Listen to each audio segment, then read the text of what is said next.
มันเบิ่งพี่น้องมาหาเฮ็ดเพาะเมืองไทยเบิ่งหาก็ได้เฮ็ด4 ดอกหาเอาปลายไม่ทู่เลยพี่น้องเอ้ยบ่หันในมือมาซื้อรถกับบ่หันในมือยังมาเลาะเที่ยวป้าเที่ยวดงคนป้าเฮ้ยมาเลาะเที่ยว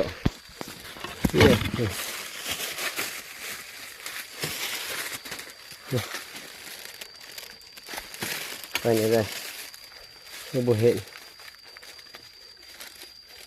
มันบ่มีพี่น้องเอ้ยแต่โคกขี้หินบ่มีงามดิเห็ดดิ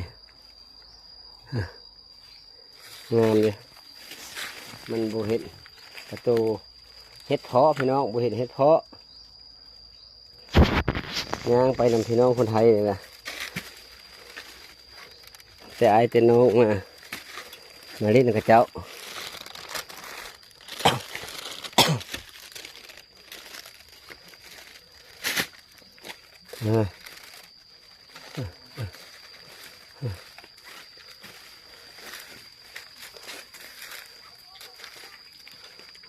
เห็ด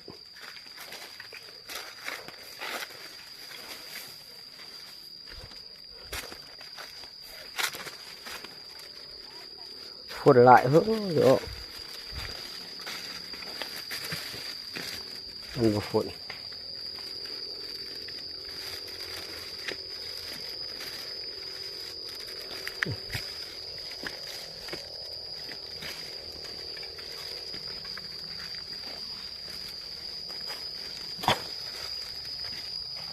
เซ่ละ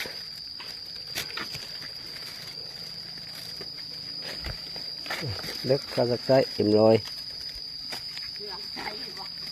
ได้4 ดอกได้4 ดอก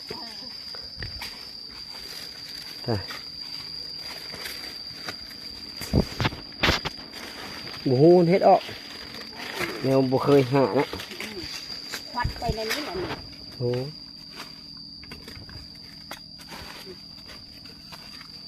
5 ดอกเป็ดที่มันไม่มีอะไรทำเลยยอมละ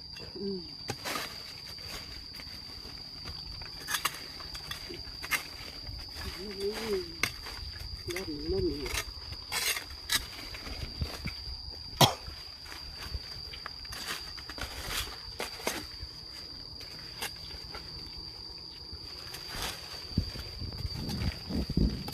น่าเห็นสิมีนะโอ้มี